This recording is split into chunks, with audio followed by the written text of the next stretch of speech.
السلام علیکم ناظرین، پی نیوز ہیڈ لائنز میں آپ کا خیر مقدم۔ میں ہوں آپ کا میزبان رشید ناز۔ آئے ڈالتے ہیں خبروں کی تفصیلات سے پہلے آج کے شمارے میں شامل خبروں کی سرخیوں پر ایک نظر۔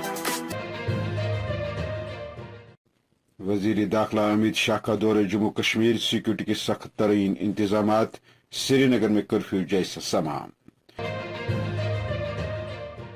طالبان حکومت کو تسلیم کرنے کا اعادہ، ماسکو میں بھارت اور طالبان حکام کی اہم میٹنگ۔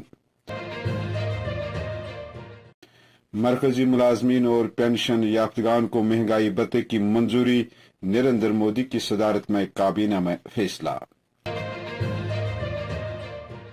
بی جے پی فرقہ پرستی کو ہوا دے کر الیکشن جیتنا چاہتی ہے، جو ملک کی سالمتی کے لیے بڑا خطرہ ہے، ڈاکٹر فاروق عبداللہ۔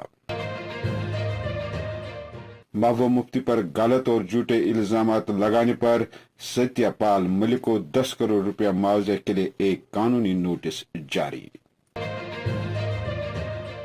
عمر کی حد کو 28 کے بجائے 35 سال کیا جائے، سب انسپکٹر کی بھرتی عمل پر نظر ثانی کرنے کی اپیل۔ اقلیتی طبقے کے رہائشی علاقوں کو جدید ڈرون سے فضائی نگرانی کی جائے گی، پرتاپ پارک میں اس ڈرون کی آزمائش۔ وزیر داخلہ امت شاہ ریاست کا درجہ بحال کرنے کا اعلان کرے، لبرل ڈیموکریٹک پارٹی کے صدر جاوید اقبال کی اپیل۔ جموں کشمیر کی مختلف جیلوں سے 26 افراد سینٹرل جیل، آگرہ اتر پردیش منتقل، سرکار کا حکم نامہ جاری۔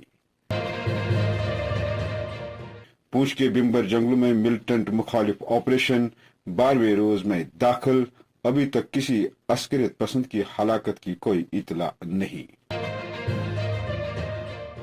اور امریکہ تائیوان کا دفاع کرے گا، امریکی صدر جو بائیڈن نے دی چین کو دھمکی۔ اب خبریں تفصیل کے ساتھ۔ ناظرین، وزیر داخلہ امت شاہ کا دورہ جموں کشمیر کے پیش نظر جموں کشمیر انتظامیہ اور سیکورٹی ایجنسیوں نے شہر سری نگر سمیت کئی حساس علاقوں میں سیکورٹی کے انتظامات کو مزید سخت کر دیا۔ پولیس سری نگر کے تمام داخلی پوائنٹس پر گاڑیوں، سکوٹر سواروں اور پیدل چلنے والے لوگوں کو باریک بینی سے تلاشی اور پوچھ تاچھ کر رہی ہے۔ واضح رہے، دفعہ 370 کی منسوخی کے بعد یہ وزیر داخلہ امت شاہ کا پہلا جموں کشمیر کا دورہ ہے۔ موجودہ حالات کے بیچ افغانستان میں اپنی جگہ بنانے کے لیے بھارت نے اپنی سفارتی کوششیں تیز کر دی ہے۔ ماسکو میں افغان کانفرنس کے دوران بھارتی وزارت خارجہ کے اعلیٰ حکام نے طالبان کے نائب وزیر اعظم اور ان کے دوسرے ساتھیوں کے ساتھ ایک اہم میٹنگ کی۔ تفصیلات کے مطابق بھارت نے طالبان حکومت کو تسلیم کرنے کا اعادہ کیا ہے۔ طالبان نے دعویٰ کیا ہے کہ بھارت ان 10 ممالک میں شامل ہے جنہوں نے طالبان حکومت کو تسلیم کرنے کا اعادہ کیا ہے۔ وزیر اعظم نریندر مودی کی صدارت میں منعقدہ کابینہ کے اجلاس نے مرکزی ملازمین اور پینشن یافتگان کو مہنگائی بھتے کی ایک اور قسط دینے کی اجازت دے دی ہے، جس کا اطلاق 1 جولائی 2021 سے ہوگا۔ یہ بیسک تنخواہ و پینشن کی 28% کی موجودہ شرح پر مزید 3% کا اضافہ ہوگا۔ اس مہنگائی بھتے کی وجہ سے خزانے پر لگ بھگ 9,500 کروڑ روپیہ سالانہ کا بوجھ بڑھے گا۔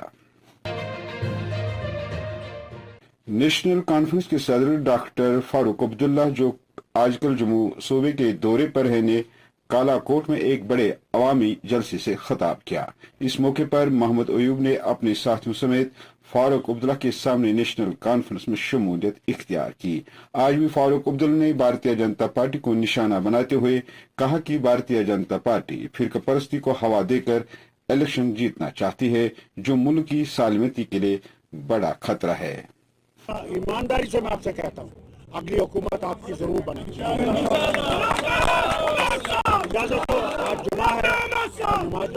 سب نیشنل کانفرنس کو سپورٹ کر رہے ہیں، حمایت کر رہے ہیں، پیار کر رہے ہیں، وہ ہم یہاں سے لے کر میسج جا رہے ہیں کہ ایک بہت ہی اچھا واتاورن ہے اور اس واتاورن کا فائدہ عام لوگوں کو پہنچنا چاہیے۔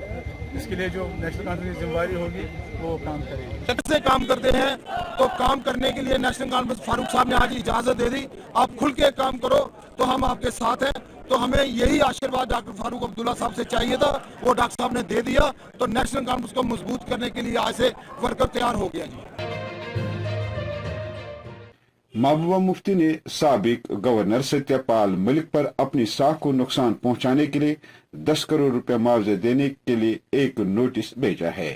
ایک ٹویٹر کے ذریعے محبوبہ مفتی نے کہا کہ جموں کشمیر کے سابق اور میگھالیہ کے موجودہ گورنر نے میرے خلاف روشنی ایکٹ کے حوالے سے غلط بیان بازی اور جھوٹے الزامات لگائے ہیں, جس کے رد عمل میں ہم نے ان کے خلاف غلط اور جھوٹے الزامات لگانے کے لیے ایک قانونی نوٹس بھیجا ہے اور ساکھ کو نقصان پہنچانے کے لیے 10 کروڑ روپے معاوضہ بھی مانگا ہے. پولیس میں سب انسپکٹر کی بھرتی عمل پر نظر ثانی کرنے کی اپیل کرتے ہوئے کچھ امیدواروں نے سری نگر پریس کالونی میں میڈیا سے بات کرتے ہوئے کہا کہ ملک کے تمام ریاستوں میں پولیس میں بھرتی کے لیے عمر کی حد 45 سال ہے, لیکن جموں کشمیر وہ واحد علاقہ ہے جہاں عمر کی حد صرف 28 سال رکھی گئی ہے, جس سے اکثر نوجوان پولیس میں بھرتی ہونے سے رہ جاتے ہیں. انہوں نے سرکار سے مطالبہ کیا ہے کہ یہاں پر بھی عمر کی حد کو 28 کے بجائے 35 سال کیا جائے. جو کل جموں کشمیر کی پولیس جو ایڈورٹائزمنٹ آئی تھی SI کے 800 پوسٹس, اس میں جو ایج بار ہے وہ انہوں نے رکھا ہے 18 سے 28 تک, لیکن ہم چاہتے ہیں جو ہماری ڈیمانڈ ہے وہ ہونی چاہیے 21 سے 35 تک, بیکاز ہر کسی اسٹیٹ میں جو بھی ایج بار ہے, اسپیشلی جو پولیس وہاں کی اسٹیٹ پولیس ہوتی ہے اس میں 35-34 فائنل ہے, کسی میں 37. اگر گجرات کی بات کی جائے یا گوا کی بات کی جائے یا چھتیس گڑھ کی بات کی جائے, نارتھ ویسٹ اسٹیٹ میں وہاں پہ بھی 37 ایج جو بار ہے ان کی وہ اپلائی کر سکتے ہیں. لیکن ہمارے جموں کشمیر میں کیا ہے, جو مسئلہ ہے کہ انہوں نے جو ایج کرائٹیریا رکھا ہے وہ رکھا ہے 18 سے 28 تک, لیکن ہم وہ فارم بھر ہی نہیں سکتے کیونکہ ہماری جو ڈگریز ہے وہ ہم نے 2017 میں کمپلیٹ کیا, کسی نے 2015 میں. تب سے لے کے آج تک کووڈ اور جو اسٹیٹ کی انسرجنسی چل رہی تھی وہ پرابلم, کبھی کبھار الیگل گروپس میں کنٹیکٹ ہونا, اس کی وجہ سے ہمارا اسٹیٹ بند ہوا کرتا تھا, یا کبھی کبھار آرٹیکل 370 ایبروگیشن ہوا تھا اس کی وجہ سے, اور ہماری یہ 4 سال جو ہے وہ بالکل ضائع ہو گئے گھر میں بیٹھے بیٹھے. لبرل ڈیموکریٹک پارٹی کے صدر جاوید اقبال نے مرکزی وزیر داخلہ امیت شاہ سے اپنے ایک خود سخت ویڈیو پیغام میں کہا کہ میں امید کر رہا ہوں کہ دفعہ 370 کی منسوخی کے بعد وزیر داخلہ امیت شاہ اپنے اس پہلے دورے کے دوران جموں کشمیر کو ریاست کا درجہ بحال کرنے کا اعلان کرے گا. میں شاہ صاحب تک یہ میسیج پہنچانا چاہتا ہوں کہ ہم نے بہت کوشش کی تھی کہ ہم آپ تک پہنچ پائے, لیکن شاید سیکیورٹی کے ریزن کی وجہ سے ہمیں ملنے نہیں دیا جا رہا ہے. پھر بھی میں نے یہ سوچا کہ نہ, چپ رہنے سے بہتر یہ ہے کہ میں اپنے بند کمرے سے ہی آپ تک یہ میسیج پہنچاؤں.